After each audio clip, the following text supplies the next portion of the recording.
인간의 마음 중에요. 인간의 마음 중에 가장 쉽게 불감증에 걸리는 마음이 어떤 마음이신지 아시는지요?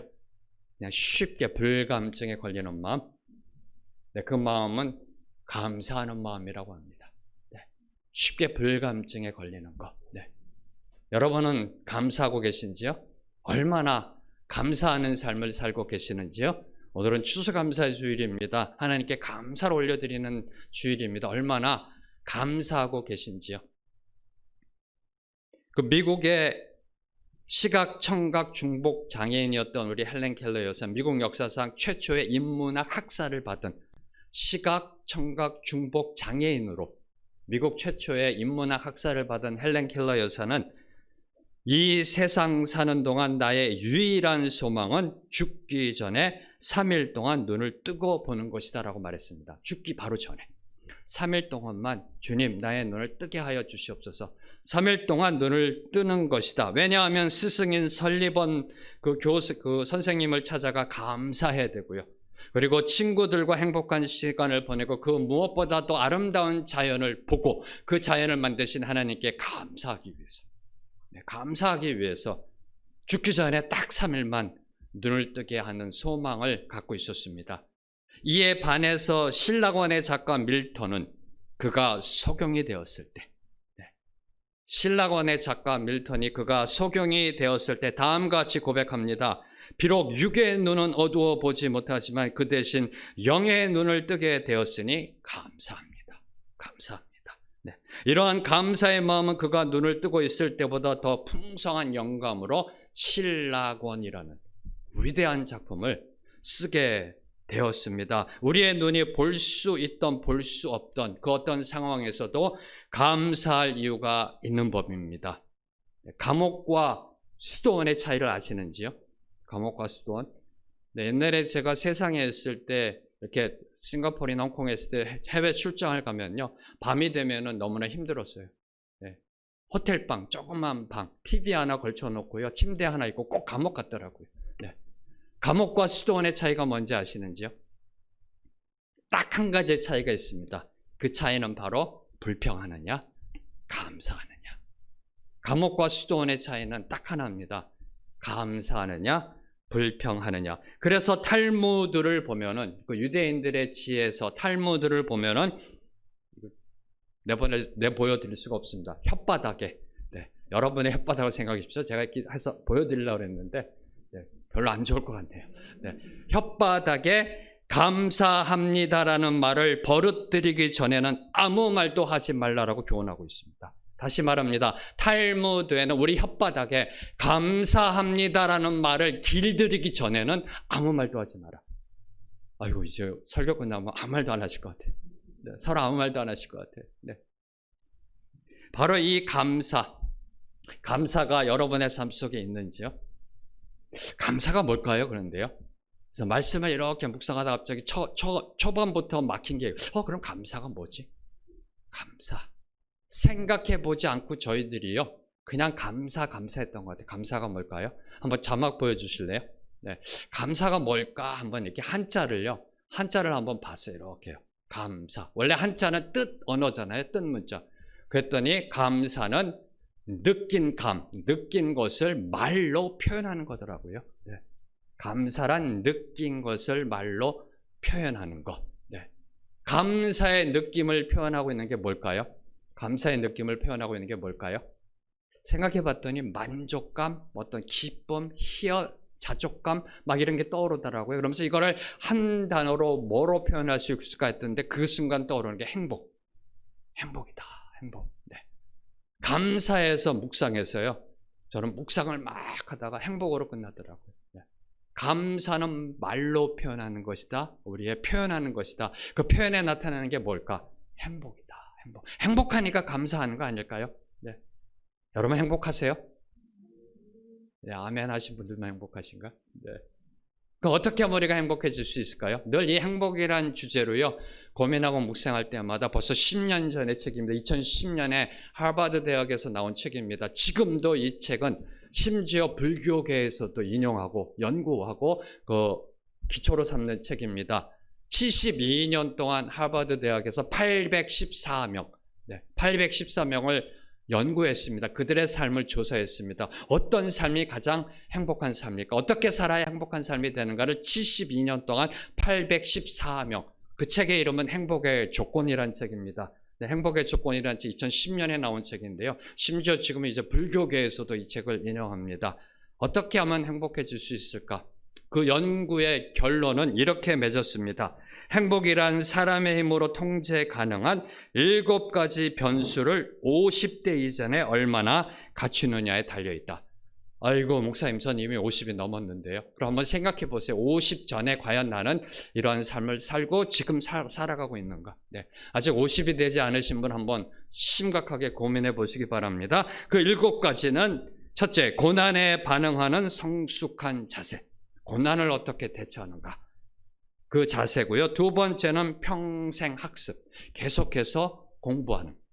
학교 가라는 뜻이 아니라요. 계속해서 책을 읽고 계속해서 어떤 삶의 부분에 있어서 연구하고 몰두하는.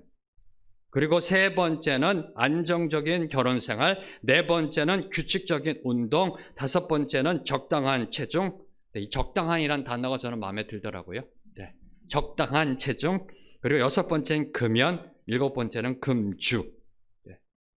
7가지 다 기억하시는지요?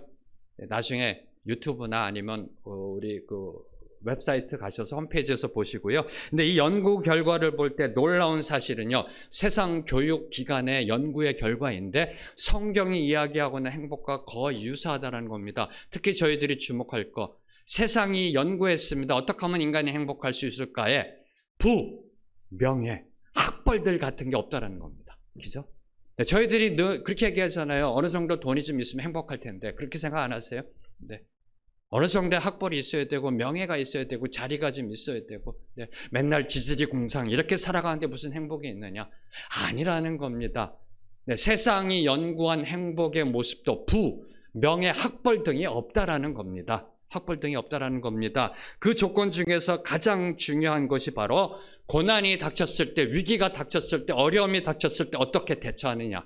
바로 이것이 행복을 결정짓는다. 행복을 결정짓는다라고 하버드 대학의 연구 결과가 발표됐습니다. 자, 그러면 고난에 대처하는 성숙한 자세는 뭘까요? 고난이 몰려오고 위기 속에 있고 어려움이 있고 인생의 모진 풍파가 몰아닥칠 때 그 고난을 이겨내는 자세는 과연 무엇일까요? 바람직한 자세는 버티는 것, 끈기, 인내, 오래 참음, 과연 뭘까요? 고난에 반응하는 성숙한 자세, 고난을 극복하는 자세, 그것은 과연 뭘까요? 이에 대해서 학자들, 사회학자, 심리학자, 학자들이 이구동성으로 이야기하는 게 있습니다. 고난을 극복하는 성숙한 자세, 올바른 자세는 바로 감사다. 감사다라고 이야기하고 있더라고요. 감사다라고 얘기합니다. 그래서 2300년 전에 아리스토텔레스가 이렇게 얘기했습니다. 행복은 감사하는 사람의 것이다. 행복은 감사하는 사람의 것이다. 그리고 존 밀러라는 학자는 사람이 얼마나 행복한가는 그의 감사의 깊이에 달려 있다. 행복과 감사, 감사와 행복은 동전의 양면과 같은 겁니다. 동전의 양면과 같은 겁니다. 그래서 하나님이 제일 좋아하시는 과일이 감입니다. 제가 이 웃음소리 한번 듣고자 이걸 들고 온 겁니다. 감사합니다. 정말 감사합니다. 웃어주셔서. 아무도 안 웃어주시면 어떡할까 이렇게. 그래서 하나님이 제일 좋아하시는 과일이 감입니다. 왜요? 하나님께 감사드리세요. 감사드리세요. 오늘 말씀도 사도 바울은 저와 여러분에게 하나님께 감사드리라고 권면하고 있습니다. 지금은 감도 많습니다.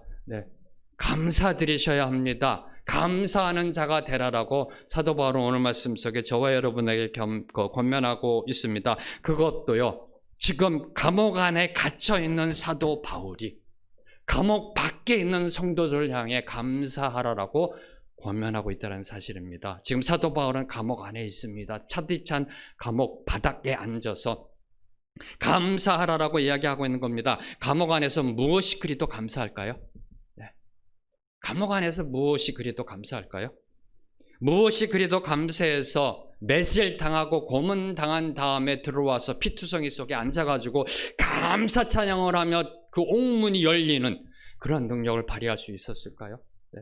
무엇이 그리도 사도 바울로 하여금 매를 맞아도 감옥에 갇혀도 하나님께 감사하며 찬양할 수 있었을까요? 아니, 어떻게 하면 감옥 안에서도 감옥 바깥을 향해 감사하라고 외치는 삶을 살아갈 수 있을까요? 네. 사랑하는 성도 여러분, 우리 생명의 길 교회 성도 여러분, 여러분 모두가 감옥 안에서도 감옥 밖의 사람을 향해 감사하라고 외치는 그런 능력 있는 삶 사시게 되기를 축복합니다.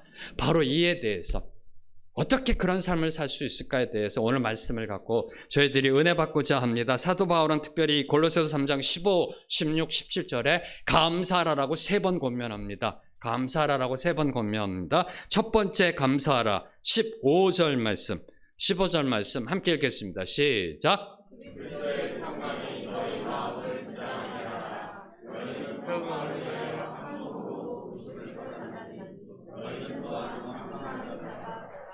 감옥 안에서도 감옥 바깥을 향해 감사하는 자가 되기 위해서는 첫째, 그리스도의 평강이 너의 마음을 주장하게 하라. 하나님께 감사하는 자가 되기 위해서는 그리스도의 평강이 우리 마음을 주장해야 한다는 사실을 암시하고 있는 겁니다. 주장한다는 건 뭘까요? 주장한다. 이 헬라어 의미는요, 심판 본다는 뜻입니다. 쉽게 얘기하면. 네. 어떤 운동 경기의 심판을 본다라는 그런 의미입니다. 따라서 이 사도 바울이 말씀하고 있는 것은 그리스도의 평강. 이 평강이란 단어는 영어로 얘기하면 peace, 네, shalom, 네, 평화, 그걸 의미합니다. 네, 평강, 평화, 화평 다 같은 의미입니다. 바로 그 그리스도의 평화가 우리의 마음의 상태를 판단하고 이끌어야 진정한 감사가 나온다는 말씀입니다. 그리고 사도 바울은 그 평화를 위하여 우리가 부르심을 받았다라고 선포합니다. 너희는 평강을 위하여 한 몸으로 부르심을 받았나니. 네. 무슨 뜻일까요? 우선 저와 여러분 모두는 하나님의 평강, 평화를 누리도록 부름받은 존재라는 겁니다. 네. 얼마 전에 끝난 우리 데살로니가후서, 지난주에 끝난 데살로니가후서의 하나님의 말씀을 보면 사도 바울이 이렇게 선포합니다. 때마다 일마다 부어주시는 평강을 누려라. 기억하시는지요? 네. 때마다 부어주시는 하나님의 평강, 일마다 부어주시는 하나님의 평강, 그 평강을 누리라라고 사도 바울은 권면하고 계십니다. 하나님의 평강은 계속해서 부어지고 있다는 사실입니다. 저희들이 그거를 느끼던 느끼지 못하던. 그리고 두 번째로 그 평화는 우리 모두를 하나가 되게 한다라고 말씀하십니다. 자, 그럼 그 평화가 과연 무엇일까요? 네. 저와 여러분이 누려야 되는 평화, 그리고 우리를 하나 되게 만드는 그 평화는 과연 무엇인가요? 세상 사전에 나오는 전쟁 없는 상태, 아니면 안식, 평온한 상태, 평강의 상태, 안정된 삶, 이런 걸 의미할까요? 골로새서 1장 20절, 네, 거의 제가 아마도 생명의 길 교회 와서 아마 3번째 이 말씀을 강조하고 있는 것 같습니다. 골로새서 1장 20절 말씀 거의 암기하셨으면 좋을 것 같아요. 함께 봉독하겠습니다. 시작. 그의 십자가의 피로 화평을 이루사 만물 곧 땅에 있는 것들이나 하늘에 있는 것들이 그로 말미암아 자기와 화목하게 되기를 기뻐하십니다. 잠깐 자막 띄워놓으시고요. 그의 십자가의 피로, 예수 그리스도의 십자가의 피로, 십자가에 달려 죽으심으로, 대속의 그 피 흘리심으로 평화가 이루어졌다. 과거형입니다. 이루어졌다. 그 평화가 이루어진 건 무엇이냐? 만물 곧 땅에 있는 것들이나 하늘에 있는 것들이 그 예수 그리스도의 십자가의 그 평화로 말미암아 자기는 하나님입니다. 하나님과 화목하게 되었다. 그래서 이것을 하나님이 너무너무 기뻐하셨다는 의미입니다. 그래서 이 평화라는 거는 그리스도께서 십자가의 죽으심으로 이루신 평화입니다. 이사야 53장 5절에 선지자 이사야가 예언했던 평화입니다. 그가 찔리고 상하고 맴하고 죽음으로 우리가 평화를 누린도다. 그 평화입니다. 그 평화는 과연 무엇이냐? 하나님과의 화목이라는 겁니다. 평화는 하나님과의 화목이다. 평화는 하나님과의 화목이다. 이건 또 무슨 소리인가요? 평화는 하나님과의 화목이다. 로마서 8장 15절 말씀. 네, 로마서 8장 15절 말씀 함께 읽겠습니다. 시작.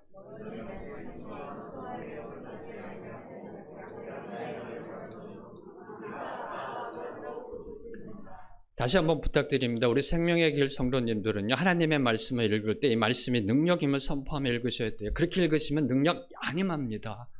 지금 무슨 국어책 읽는 게 아니라니까요. 사랑하는 성도 여러분, 제 설교, 제 강의 이건 다 본질이 아니에요. 하나님의 말씀으로 나아가는 수단입니다. 여러분이 포커스하고 여러분이 본질을 붙잡는 이 말씀이라는 거예요. 말씀이 생명임을 믿으시는지요? 말씀이 역사임을 믿으시는지요? 그러면 그렇게 읽으시면 안 되죠. 그렇게 읽으시면 안 되죠. 이 말씀이 어떤 말씀인데요? 여러분의 삶을 뒤바꿀 수 있는 말씀입니다. 여러분의 자녀들의 삶을 뒤바꿀 수 있는 말씀이라니까요. 이 땅을 뒤바꿀 수 있는 말씀이라니까요. 네. 이 말씀을 저희들이 지금 읽는 겁니다. 얼마나 감사한지요. 다시 한번 읽겠습니다. 시작. 너희는 다시 무서워하는 종의 영을 받지 아니하고 양자의 영을 받았으므로 우리가 아빠 아버지라고 부르짖느니라. 저와 여러분은 하나님을 만나기 전에 죄악의 어둠 속에서 두려워 떨며 억눌림 속에 살아갑니다. 겉으로는 웃는 척 행복한 척 하지만 마음은 늘 불안한 상태이고요. 늘 불안하니까 술로 그 마음을 달래기도 하고요. 세상적인 잡기에 들어가서 그 마음을 달래기도 하고요. 그렇게 두려워 떨며 무서워하며 살아가던 그런 가운데 하나님이 우리를 자녀 삼아 주셨습니다. 우리를 불러 주셨습니다. 원수 같던 관계, 죄인으로서 하나님과의 관계 속에 드디어 하나님의 자녀가 돼서 그분을 아빠, 아버지라 부르는 화목의 관계. 아빠, 아버지라 부르는 화목의 관계. 바로 이것이 평화라는 겁니다. 이 은혜를 주셨다라는 겁니다. 그것도 그냥 아빠 아버지라고 해주시는 게 아니라 아빠 아버지라 부르짖느니라. 마음껏 아빠 아버지라 부르며 그 삶을 누리라는 겁니다. 누리라는 겁니다. 이 시간에 한번 하나님을 향해 선포합니다. 아빠 아버지. 네, 바로 이게 평화라는 겁니다. 그분을 아빠 아버지라 부르며 그분의 품 안에 안기는 것. 그죠? 그전에는 감히 그분 앞에 나아갈 수가 없었습니다. 죄인이었거든요. 그분 앞에 설 수가 없었습니다. 근데 그리스도의 피로, 그분의 대속의 피로 그분을 아빠 아버지라 부르며 그분의 품 안에 안길 수 있게 된 겁니다. 이때 우리 속에 있었던 두려움, 염려, 근심, 걱정이 모두 다 눈녹듯 사라지고요. 그냥 주어지는 평화로다. 네. 바로 이것이 성경에서 이야기하고 있는 평화라는 겁니다. 그 평화로 인해 저와 여러분은 모두 하나님의 한 자녀가 된 것입니다. 한 몸이 된 것입니다. 바로 이것을 지금 사도 바울께서는 말씀하고 계시는 겁니다. 그리스도께서 십자가에서 이루신 평화로 인해 저와 여러분은 모두 하나님의 한 자녀가 됐습니다. 하나님을 아빠 아버지라 부르는 한 자녀, 한 몸이 되었다. 한 몸이 되었다라는 겁니다. 그래서 예수님은 내가 주는 평화는 세상이 주는 평화와 같지 않다라고 선포하셨던 겁니다. 바로 이 평화. 그리스도께서 베풀어 주신 그 평화를 경험하며 고백하는 것이 감사하는 삶의 첫걸음이라는 겁니다. 첫걸음이라는 겁니다. 십자가에서 이루신 그 평화의 은혜로 하나님을 아빠 아버지라 부르며 나아가는 삶, 이것이 고백되었을 때 감사는 저절로 나오게 되어 있다는 겁니다. 두 번째 감사하라 16절 말씀입니다. 16절 말씀 함께 읽겠습니다. 시작. 그리스도의 말씀이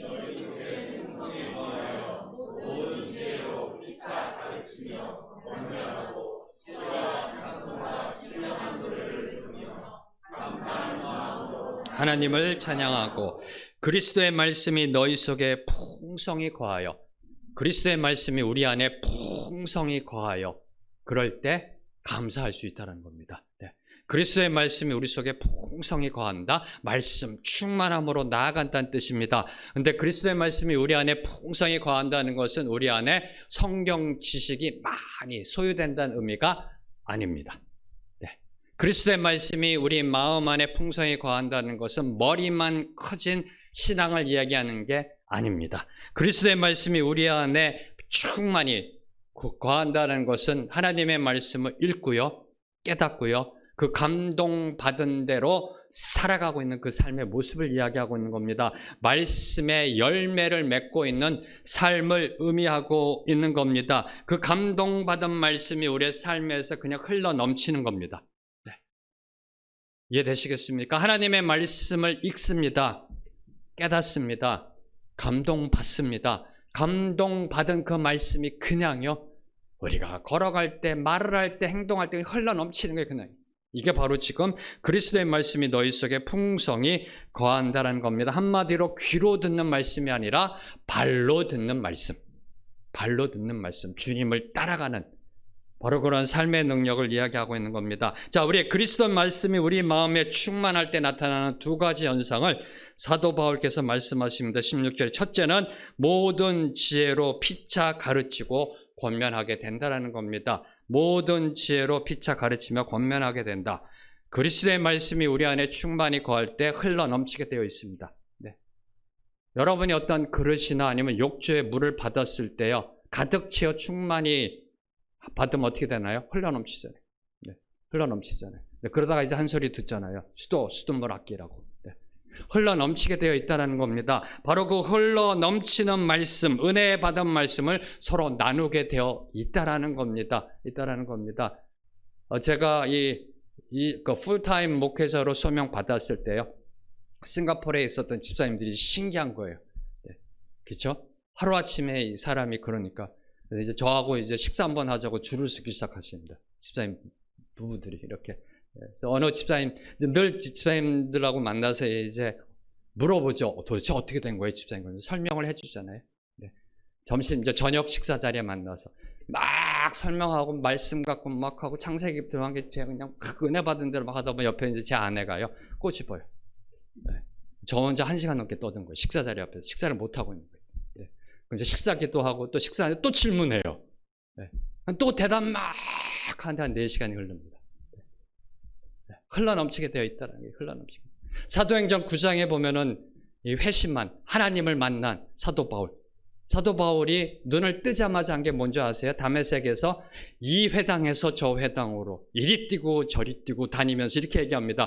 그는 하나님의 아들 메시아이시다. 가만히 있지를 못하는 겁니다. 흘러넘치니까. 네. 이 회당에서 외칩니다. 저 회당으로 달려가 외칩니다. 사도행전 9장에 보면 사도 바울이 각 회당에서 예수가 하나님의 아들이신 메시아이심을 선포했다라고 합니다. 하나님의 말씀이 우리 안에 풍성히 거하면은요, 흘러넘치게 되어 있다라는 거예요. 툭 건들면 나오게 되어 있다라는 겁니다. 우리 모든 성도님들 그 마음 안에 하나님의 말씀이 충만히 거하기를 선포합니다. 네, 그럼 이제 서로요 막 나누고 막 그러면서 은혜 받을 겁니다. 은혜 받아. 아, 그랬어? 나도 그래. 그런데 이런 거고 옆에 또 그때 이렇고요. 네, 흘러넘치는 지금 그런 상황을 사도 바울께서 말씀하고 있는 겁니다. 그리고 그리스도의 말씀이 충만한 성도는요, 일희일비하지 않는다라는 겁니다. 사사건건 일희일비하지 않습니다. 신앙의 변덕이 없다라는 겁니다. 말씀에 인생의 무게중심을 두고 묵직한 신앙으로 주님이 보이신 생명의 길을 감사하며 걸어가게 되어 있다는 겁니다. 이것이 말씀이 충만히 거해서 흘러넘치는 바로 그런 모습입니다. 가볍고 경솔함이 아닌 묵직한 품격. 네, 저희 교회 우리 김성주 집사님과 양희천 집사님처럼 품격.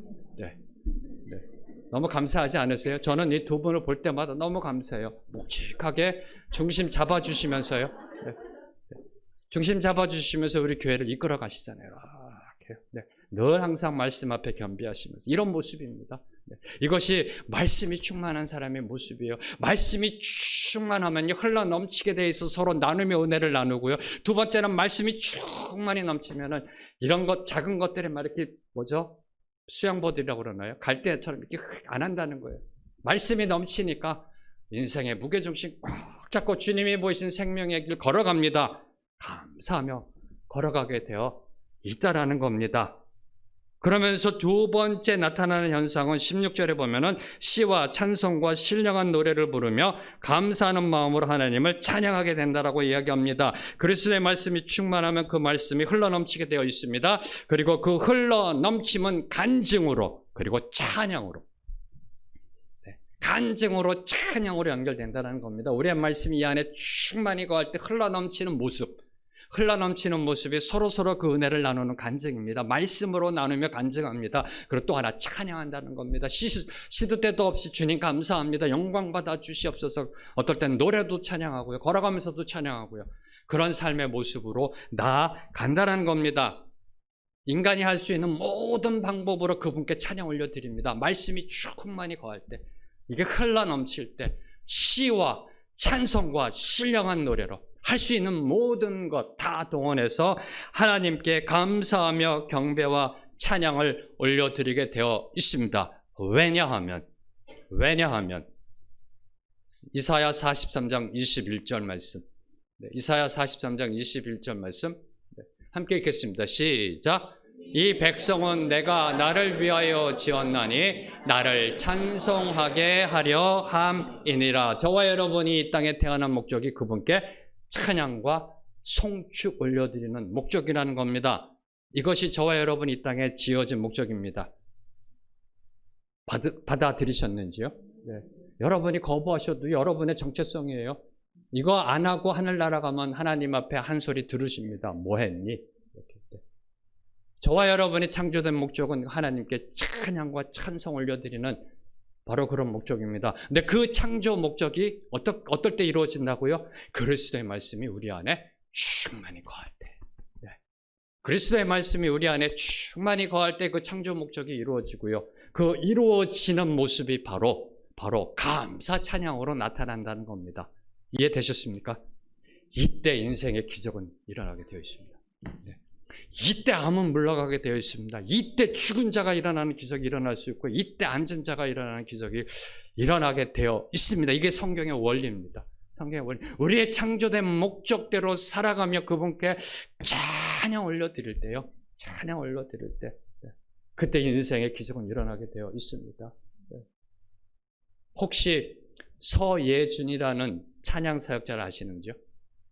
서예준 씨라는 그 찬양 사역자 계세요? 그럼 제가 동영상을 보여드릴게요. 네, 모르실 것 같아서 저희가 한번 동영상을 보고요. 그 다음에 말씀을 좀 나누도록 하겠습니다.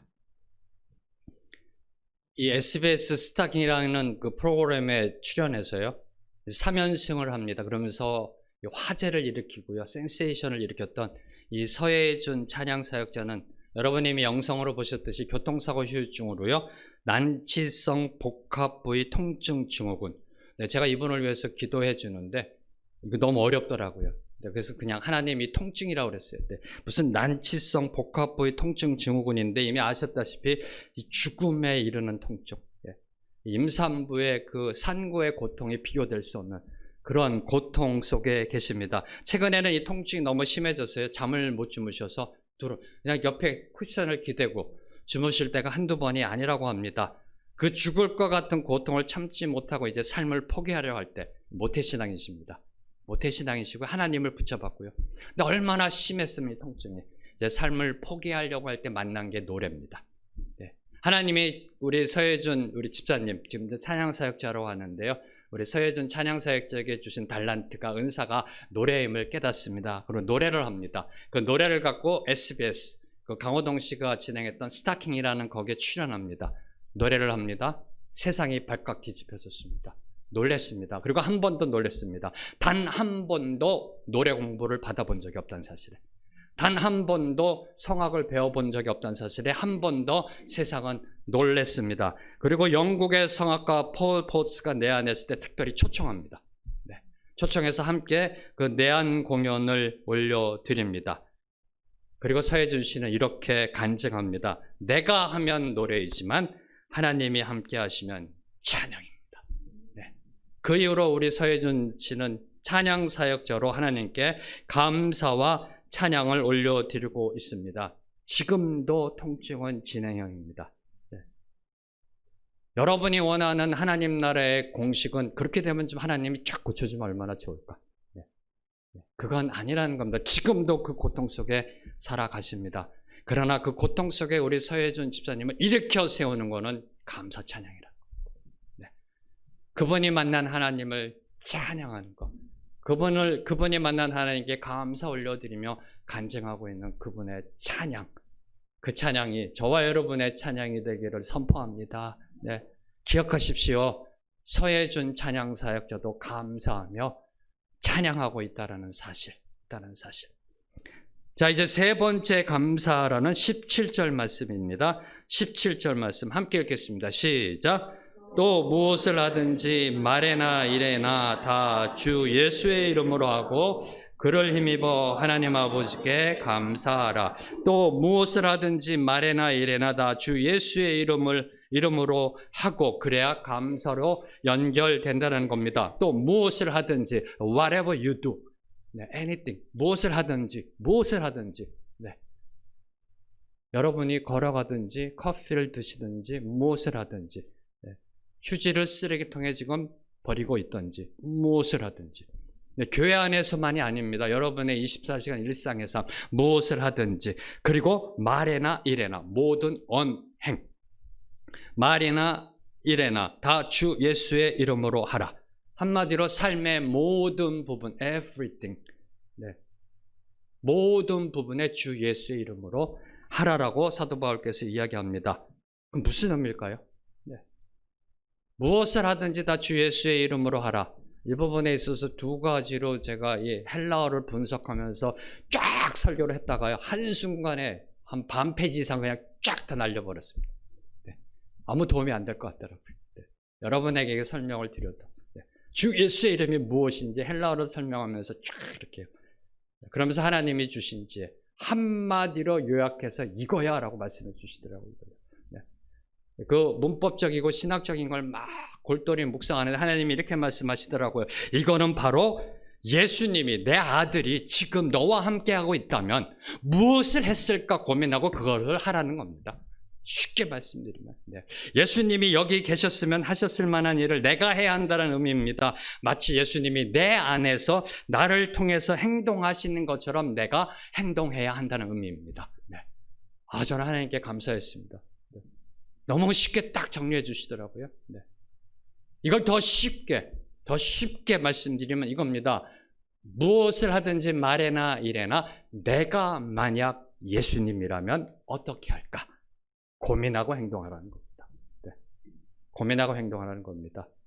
여러분이 누구와 말씀을 나눌 때도 내가 만약에 예수님이 만약에 나라면 어떻게 하셨을까? 고민하고 말하는 겁니다. 아이고 목사님 그렇게 해서 어떻게 살아요? 조금 천천히 늦게 가도요. 올바로 가는 게 좋습니다. 네. 조금 대화도 늦어도 돼요. 네. 야, 너 요새 왜 이렇게 말이 늦어졌냐? 나이 드냐? 그거 어때요? 네. 좀 천천히 말해도 그분께 묻고 느헤미야처럼 네. 느헤미야처럼 마음속에 기도하고 대답하고 이렇게요. 네.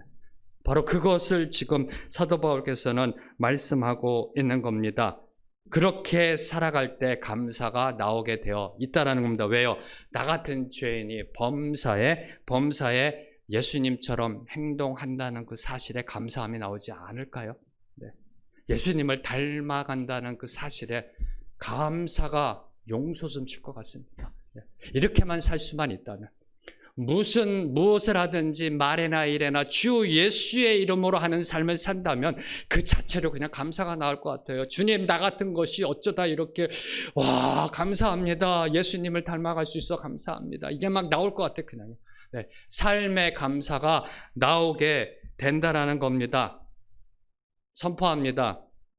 우리 형제님들만 저를 이렇게 바라봐 주세요. 형제님들. 네. 설거지도 주 예수의 이름으로 하시기를 선포합니다. 그리고 모든 분들에게 선포합니다. 운전도 예수님의 이름으로 하시기를 선포합니다. 부부 싸움도 예수님의 이름으로 하시기를 선포합니다. 자녀들을 징계하는 것도 예수님의 이름으로 하시기를 선포합니다. 그때 감사가 나온다는 겁니다.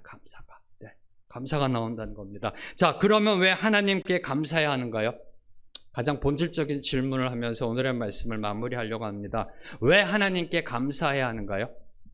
축복해 주셔서, 뭘 주셔서, 우리 자녀들 좋은 대학 보내주셔서, 직장 탁탁 가게 해주셔서, 결혼하게 해주셔서 왜 감사하세요? 왜 하나님께 감사해야 될까요? 이사야 64장 8절 말씀. 이사야 64장 8절 말씀 함께 읽겠습니다. 시작. 그러나 여호와여 이제 주는 우리 아버지이시니이다. 우리는 진흙이요 주는 토기장이시니 우리는 다 주의 손으로 지으신 것이니이다. 하나님은 바로 나를 창조하신 아버지이시니까. 네, 이보다 더 명백한 이유가 어디 있겠습니까? 왜 그분께 감사해야 된다고요? 나를 만드신 분, 내가 지금 호흡할 수 있는 내 존재를 만드신 분, 그분. 근데 그분이 나의 아버지 되신다. 끝까지 포기하지 않고 나를 사랑해 주시는 그 아버지. 오죽했으면 나를 사랑하시기 위해서 그의 독생자 예수 그리스도를 십자가에 못 박아 죽게 만드신 그 사랑으로 나를 품어주시는 그 아버지이시니까 감사라는 겁니다. 이럴 때, 이걸 여러분이 깨달으실 때 범사에 감사할 수 있다라는 사실입니다. 혹시 이영표 선수, 이영표 집사님 아시는지요? 네, 이영표 집사님과 이제 오늘의 교회 있을 때 몇 번 같이 있을 기회가 있었는데요. 네. 그분께서 이렇게 간증을 하실 때 2002년 월드컵 다 기억나세요? 난리가 났었잖아요. 저도 싱가포르에 있으면서 난리가 났고요. 네. 월드컵이 개막하기 이틀 전에 이영표 선수가 종아리가 12cm가 찢어지는 3개월 진단을 받습니다. 아셨나요? 네. 월드컵 개막 이틀 전에 종아리가 12cm가 찢어져서요. 3개월의 진단이 나왔습니다. 무슨 뜻일까요? 끝. 네. 월드컵 못 뛴다는 겁니다. 축구 선수에게는 월드컵이 영광의 기회입니다. 그것도 일평생 한 번 올까 말까한 조국에서, 대한민국에서의 월드컵 기회가 박탈당하는 순간입니다. 근데 엎친 데 덮친 겨 설상가상으로 히든크 감독이 내일 만나자라고 연락이 왔다라고 합니다. 내일 만나자. 내 사무실로 와라. 만나자라고. 네. 그때 이영표 선수는 이제 끝났구나. 네. 현명한 감독, 아니 현명하지 않고 보통의 감독들은 이제 선수를 대체해야 되잖아요. 이틀 뒤에 월드컵이 시작하는데요. 근데 이영표 선수가 간증할 때 이 월드컵을 위해서 1년 동안 기도해 왔다라고 합니다. 2001년부터 1년 동안. 하나님 영광 받아 주시옵소서라고. 근데 그날 밤 기도하는데 회개가 나오더랍니다. 하나님께 영광을 구한다 하면서 속으로는 유럽에 진출하고 싶은 그 욕망. 네. 본인의 영광을 위해서 기도한 것을 주님 앞에 올려놓고 갑자기 감사가 나왔다고 합니다. 주님, 나의 나 된 것 다 감사합니다. 이 부상당한 것도 감사합니다. 단 한 가지, 하나님 영광 받으시옵소서. 이 월드컵을 통하여 영광 받으시옵소서라고 모든 것, 나의 나 된 것 다 주님 감사합니다라면서 포기하고요. 다 주님께 올려드리고 하나님 영광 받아 주시옵소서라고 기도를 마치셨다고 합니다. 이제 히든크 감독을 만나러 갔습니다. 히든크 감독이 이렇게 얘기했다고 합니다. 너 포기하지 않아. 이래서 히든크 감독이 존경받는 겁니다. 이래서 선수들이 목숨 걸고 히든크 감독을 위해서 뛰었기 때문에 4강까지 올라간 겁니다. 너 절대로 포기하지 않아. 이 배후에는 나의 나 된 것 모든 것 다 주님의 은혜입니다라며 감사하며 선포하며 나아간 이영표 선수를 하나님이 절대 포기하지 않으셨던 겁니다. 네. 그래서 월드컵 팀에 2명의 그 피지컬 트레이너가 있었는데 그 중에 한 명을 이영표 선수를 전담하게 했다 합니다. 네. 그리고 목발을 짚고 다니던 이영표 선수가 드디어 일주일 뒤 어느 전에 출전하죠? 기억나세요? 포르투갈. 한국과 포르투갈 경기에 3개월 진단받은 선수가, 목발을 짚고 다니던 선수가 한국과 포르투갈 경기에 출전합니다. 기적이 일어났잖아요. 네. 기적이 일어났잖아요. 그래서 속으로 그렇게 생각했대요. 내가 골을 넣겠구나. 하나님께 영광 올려드려야 되겠다. 그런데 이영표 선수가 어시스트한 골을 누가 넣죠? 박지성 선수가 골을 넣고 이제 저희는 16강에 올라갑니다. 네. 그러면서도 영표 선수가 나도 골을 넣겠지? 이렇게 만들어 주셨으니까 그러다가 경기가 끝났습니다. 경기가 끝나고 그 자리에 앉아서 기도를 올렸다고 합니다. 하나님께 감사기도. 근데 그 자리가 축구장 한복판, 하프라인, 그 센터라인에 있는 그곳에서 무릎 꿇고 기도하게 됐고요. 그거를 모든 100여 개국의 중계진들이 카메라를 클로즈업 해가지고 생방송으로 내보내. 저도 아직도 그 장면이 생생합니다. 네, 크리스찬이니까요. 무릎 꿇고 기도하는 모습이 카메라맨이 잡아가지고요. 전 세계에 퍼진 바로 이것이 삶으로 그분께 감사하는 모습입니다. 삶으로 그분께 찬양하는 모습이라는 겁니다. 사랑하는 성도 여러분, 하나님은 여러분의 삶을 통해서도 감사받고자 하십니다. 여러분의 삶을 통해서도 하나님은 찬양 받으시고자 하십니다. 네. 이영표 선수만 특별한 예외가 아니라는 겁니다. 저와 여러분도 그분이 창조하신, 지으신 하나님의 귀한 존재들입니다. 저와 여러분의 삶을 통해 그분께 영광 올려드리는 우리 모두가 되기를 선포합니다. 이제 오늘 말씀을 요약하며 다시 한번 여러분에게 도전합니다. 사도 바울은 오늘도 저와 여러분, 감옥 바깥에 있는 저와 여러분, 우리 모두를 향해 이렇게 선포합니다. 감사하는 자가 되라. 감사하는 자가 되라. 오늘 말씀은 우리가 얼마나 많이 가졌는가, 성공했는가에 대한 감사를 가르치지 않습니다. 하나님이 우리에게 무엇을 주셨음이 아니라 범사에 감사라는 권면을 줍니다. 세 가지의 감사입니다. 첫째, 예수 그리스도가 십자가에서 이루신 평화의 은혜를 그냥 누리며 감사하라. 누리며 감사하라. 둘째, 예수 그리스도의 말씀의 충만함이 흘러넘치는 찬양의 감사를 올려드려라. 셋째, 예수 그리스도처럼 살아가는 삶의 감사가 충만하게 되기를 사도 바울은 오늘도 저와 여러분에게 도전합니다. 사랑하는 성도 여러분, 기억하십시오. 행복은 우리가 얼마나 소유했느냐, 가졌느냐에 비례하지 않습니다. 하나님이 우리에게 주신 것에 얼마나 감사하느냐에 그 행복은 비례한다는 사실을 기억하시기를 바랍니다.